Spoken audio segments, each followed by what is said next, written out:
The night it happened, I was wearing a navy sweater and old jeans. It was raining. Not the kind of dramatic storm people like to write about, just cold drizzle that clung to everything and made the air feel dirty. I was walking back from a staff meeting at the university. Nothing special, just budget notes and upcoming changes in curriculum. I worked in the communications department. My title was administrative assistant, but I did everything from planning events to updating the internal server. I was supposed to be invisible. It happened in the faculty parking garage, level 2B. I was almost to my car when I heard the footsteps, fast, precise. I turned, confused more than afraid, and that's when I saw them. 3 men. One wore a university jacket. Another had a campus security badge on his belt. I recognized their faces from meetings and lounges. Co-workers. People who smiled in daylight. They didn't speak. They grabbed me hard, dragged me behind the concrete divider. The security camera up the ramp was tilted away. I remember the smell of gasoline and old coffee, the way my voice didn't matter, the way no one came. When they were finished, they left me bleeding beside my car. I drove home in silence, locked the door, sat on the bathroom floor and stared at the tiles for hours. I didn't cry. I didn't scream. Something inside me had gone numb, like a fuse had blown and the lights weren't coming back. The next day, I went to the university clinic, told the nurse I had fallen, asked for tests, sat through the questions, nodded when they asked if I was safe. I lied because the truth felt useless. I told one person, my supervisor, Marcia, a short woman with thin hair and a thick schedule. I trusted her. I needed someone to help me figure out what came next. She listened. Then she told me to forget it. You don't want to ruin your reputation, she said. They're powerful. If you go after them, it won't be them who bleeds. I stared at her. At the framed poster behind her desk that said, "Speak up," with a stylized megaphone. My throat burned. I walked out. A week later, I received a warning. An anonymous email from an internal server. No greeting, no signature, just a single line. Keep quiet or it gets worse. I didn't respond. I saved it, then printed it, then burned the printout in my sink. That week, someone broke into my apartment. Nothing was stolen, but my files were moved, my laptop was open, my personal journal was missing. I reported it. Police said it was probably a drug addict looking for cash. I stopped going out after sunset. I deleted my social media. I kept my head down. But inside, I wasn't silent. I was building. They thought they'd buried me, but they didn't realize I had something they didn't. I had time, and a memory like a blade. For 2 years, I learned everything. I studied data security. I took night classes in ethical hacking, learned how to clone drives, break passwords, spoof identities. I watched those men from a distance, learned where they lived, who they spoke to, what they searched, where they stored things they didn't want anyone to see. I created new usernames, new backstories. I joined forums where whistleblowers traded secrets. I made contact with groups that specialized in high-exposure leaks, not the flashy kind, the surgical kind, the kind that ends careers without warning. I didn't want revenge. Not yet. I wanted leverage. And then one day, I got it. The first one to slip was Gregory Salter, chair of the ethics committee, one of the 3. He'd emailed a university contractor requesting changes to invoices. The numbers didn't match. The totals were inflated. A deeper look revealed he was funneling extra funds to a dummy company registered under his wife's name. I gathered everything: bank transfers, internal approvals, the fake contracts. I packaged them neatly and sent them to 3 places: the local news desk, the university board, and the IRS. He resigned within a week. The press release said health issues, but I knew the truth. And so did he. He tried to call me, left a voicemail, voice trembling. "I don't know who you are, but I know what you're doing. Stop, please." I deleted it. Then I moved to the next one. Daniel Rhodes, campus security coordinator, the one with the badge. He'd been part of a program to assist students with housing violations. But the files showed a different story. Photos of off-the-books searches, confiscated items that never made it to evidence. I traced a pattern. Mostly women, mostly young, all of them with complaints about staff that never got investigated. I leaked his disciplinary files to the campus newspaper, added a few documents that had never been entered into the official record. The headline hit 2 days later.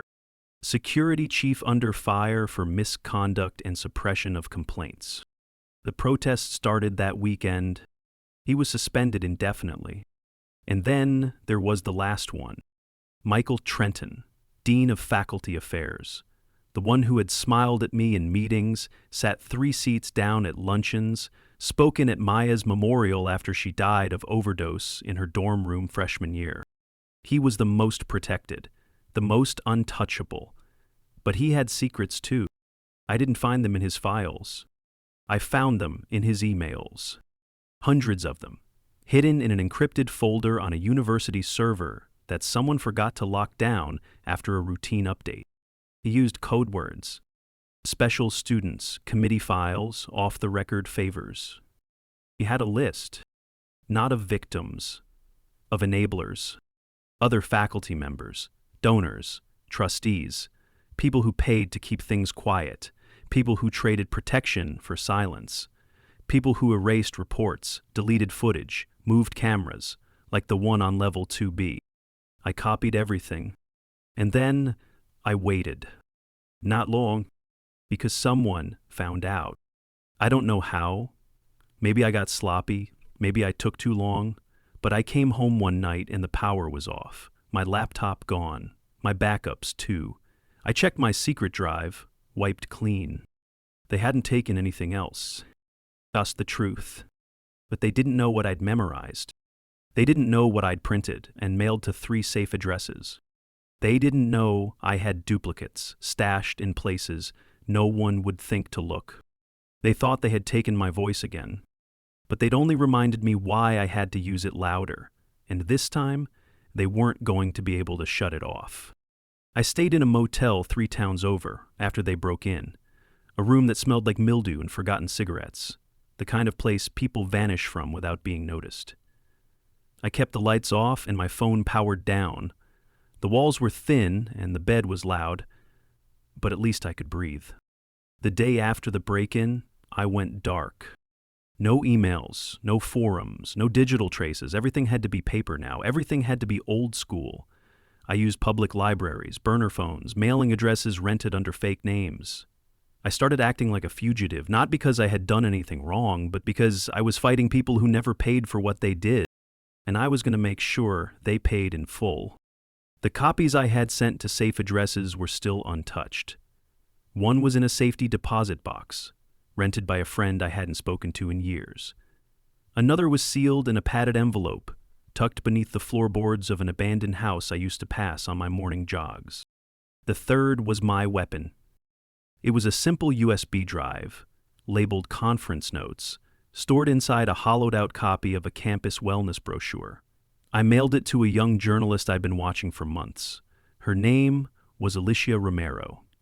Smart, relentless, always writing about the wrong things in the right places. She'd been digging into the university's donor records. I sent the drive with no return address and a note. They bury people here. Start with the dean's files. A week later, the first article dropped. Leaked documents reveal pattern of abuse, silence among university elite. The story was cautious. Alicia used careful language, allegations, sources familiar with the matter. But the screenshots were damning. Email chains, meeting minutes, payout records. She didn't mention my name, but she didn't need to. The content screamed everything I had been trying to say since that night in the garage. And suddenly, the world was listening. Online outrage surged like wildfire. Students flooded forums, alumni pulled donations, activist groups latched on. News outlets started circling. And beneath it all, behind every outrage tweet and protest poster, my hands were working. I fed Alicia more. Not all at once, bit by bit, enough to keep the momentum rolling, enough to make sure no one could spin it as a one-time mistake. This wasn't one predator or one cover-up. This was a system, a machine built on control and rot. The university fired Michael Trenton within days of the second article. No payout, no ceremony, just gone. He tried to hold a press conference, tried to play the victim, but the questions came too fast, too sharp. He stammered, sweat through his collar, walked off stage under flashing cameras while reporters shouted about rape cases and falsified reports. His house was vandalized the next day. I didn't condone it, but I didn't mourn the windows either. What I mourned was what it cost me to get here. Because as the spotlight turned toward the institution, the shadows around me grew longer. They started hunting me. Not with threats, not anymore. With strategy. I saw it in how the university's PR machine shifted gears. How suddenly their language was careful, inclusive, apologetic. They launched new initiatives, created a task force, put out glossy statements about healing and accountability. I knew what they were doing. They were trying to absorb the blame without giving up power. Let a few heads roll, offer a few tears. Then pretend it was over. It wasn't. They hadn't named the victims. They hadn't acknowledged me. They hadn't admitted the truth. So I made them. I sent Alicia the unredacted security footage from Level 2B. It was grainy, old, but it was there. You could see the three men, you could see me struggling, you could see the moment they dragged me out of frame, the timestamp, the date, everything. The footage had been buried in a hidden directory on an old backup server, forgotten. Maybe someone thought it had been deleted. I had restored it. I had watched it over and over.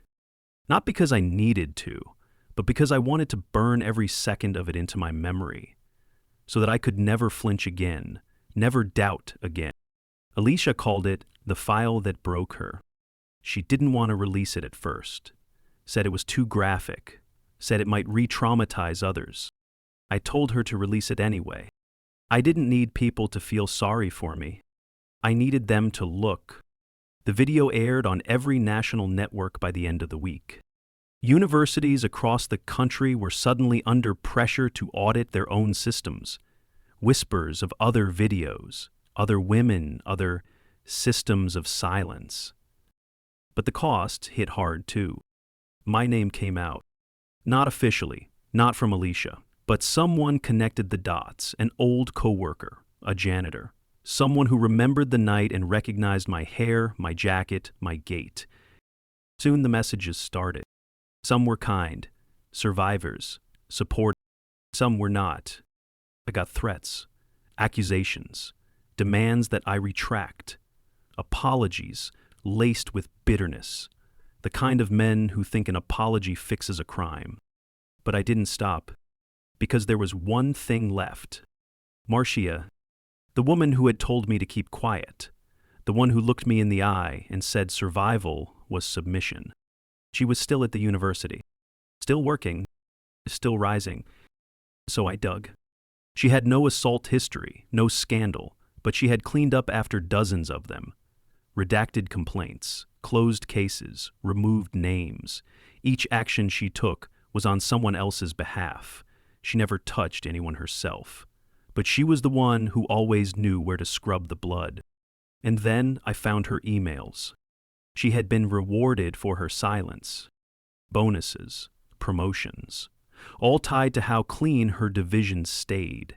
She was measured by the absence of noise. And I had been her favorite statistic. I packaged it all, labeled it carefully, sent it to every faculty member, staff member, and department lead. Not anonymously this time. My name was on every file, every single one. And for the first time, Marcia had to answer for something. She resigned before the board could fire her. No ceremony, no statement, just absence. And finally, I could breathe. I still lived quiet, still moved through the world cautiously, but not with fear, with purpose. Because they took my voice once. Now they'd never unhear it again. After Marcia resigned, silence swept through the university like an unnatural fog. The kind that creeps into rooms and lingers, not because there's nothing to say, but because everyone's afraid to speak. The building I once worked in was unrecognizable. Staff avoided eye contact. Bulletin boards that once held wellness flyers and team photos now sat empty. Department heads spoke in hushed tones. HR updated its protocols overnight, issued memos full of jargon about transparent environments and zero-tolerance policies, as if that could scrub the blood out of the floorboards. But the rot didn't start and end in my building, so I expanded.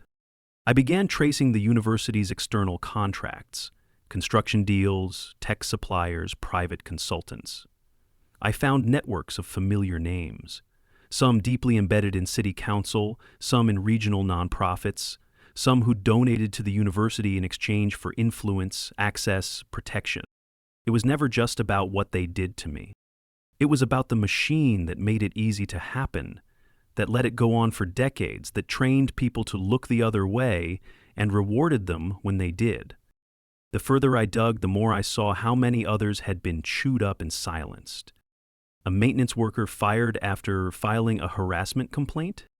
A student assistant whose report disappeared after naming a trustee's son? A professor who resigned after her TA was assaulted and the investigation vanished. I tracked them down, not as a journalist, not as a crusader, just as someone who knew what it meant to be buried alive and left for dead. I offered them something simple, the platform I had built, the tools I had learned, protection if they needed it, a voice if they didn't have one anymore. And one by one they came. I started a private server, secure, anonymous, no traceable metadata, a place to document everything. We called it the Glass File, named after the illusion of transparency everyone pretended to uphold. Dozens of stories poured in, then hundreds. Students, staff, alumni, even parents. Some had never told anyone. Others had tried and failed. Together we started turning it into something sharp. Every piece was verified, documents cross-checked, emails backed up, names removed until it was time. Alicia helped compile it all into a comprehensive report. 10 years of systemic abuse, 5 full-time abusers, 24 enablers, hundreds of victims, all backed by hard data and hidden correspondence. We didn't pitch it to the media this time. We made our own website, launched it at 8 a.m. on a Monday with one single headline. This is what you did when you thought no one was watching. The site crashed in the first hour. By noon, it was international news. By sunset, the university had shut down operations for internal review. I watched it unfold from a borrowed apartment above a bakery in a different city. My phone buzzed with updates, news alerts, survivor messages, panic responses from old contacts trying to guess how much I knew. They didn't realize the answer was simple. I knew everything, but victory, if you can call it that, doesn't taste like justice. It tastes like ash. Because for every man who stepped down, there were 20 others still hiding in different institutions. For every voice I helped lift, I remembered Maya's, gone before it ever had the chance to scream. I still had one last thing to do. The university board had a hidden archive, not digital, physical, kept in a sub-level record room beneath the administrative offices. I had learned about it during my night classes, when I helped recatalog their contents for a scanning project. They never finished the digitization. Too many complaints filed before the current administration, too many names they didn't want searchable. I waited until campus was quiet. Late Sunday night. Storm overhead. Campus security stretched thin. I walked through the back loading dock wearing maintenance overalls and a badge I had cloned 2 years earlier from Rhodes's old ID. No one stopped me. The door to the archive wasn't locked. They assumed no one would come back here. I went straight to box C14. Inside were the old assault reports. Mine was there, stamped, signed, never processed. The last page had Marcia's handwriting. Reviewed. No further action required. I took it, scanned it, uploaded it. Then I left a note in its place. You erased me. I rewrote the ending. I walked out with no one the wiser. That document went live the next day. It confirmed everything. Not just what had happened, but how it had been ignored. How someone like me could be brutalized in a parking garage, show up for work the next day and be treated like the problem. The world didn't look away this time. Congress demanded an inquiry. The state education board stripped funding. Lawsuits began. One of the men fled the country. 2 more attempted suicide. And me? I sat on a rooftop with a cup of black coffee and watched the dawn peel open the skyline like it owed me light. Not because I wanted revenge anymore. Not even because I wanted closure. I just wanted them to know I was still standing. And speaking louder than they ever believed I could. I didn't return to the university again. Not after the final leak, not after the headlines or the lawsuits or the resignations. The buildings still stood. Students still walked across the campus green, but it wasn't the same place anymore. It never would be. And that was the point. They could repaint walls, rename buildings, host apology panels with carefully chosen survivors, but what was broken could not be smoothed over. Not really. Not when so many had suffered in silence under their watch. I visited Maya's grave that winter. She was buried in a small cemetery tucked behind a shuttered church. No one visited but me. I brought her lilies, the white ones she used to draw in the corners of her notebooks. I sat there for hours in the cold, watching the sun edge behind the trees. I did it, I said quietly. Not for justice, not for revenge, for the ones who don't get to speak. I placed one of the lilies on the stone. Then I stood and walked away. For the first time, I didn't look back. The world moved on. Slowly, painfully.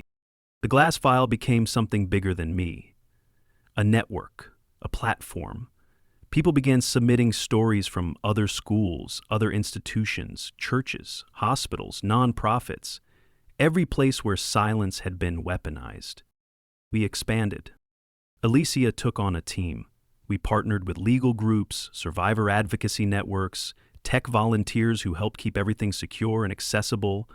No one knew I was behind the first leak, not officially. I let the narrative grow without my name attached, because this wasn't about me anymore. It was about what happens when secrets think they've won. The 3 men who started it all, 2 disappeared into obscurity, new identities, faded reputations. They would never work in power again, not anywhere that mattered, not without someone whispering, "Aren't you the one?" The 3rd man, Rhodes, was indicted. He pled guilty to multiple charges of misconduct, lesser sentences than he deserved.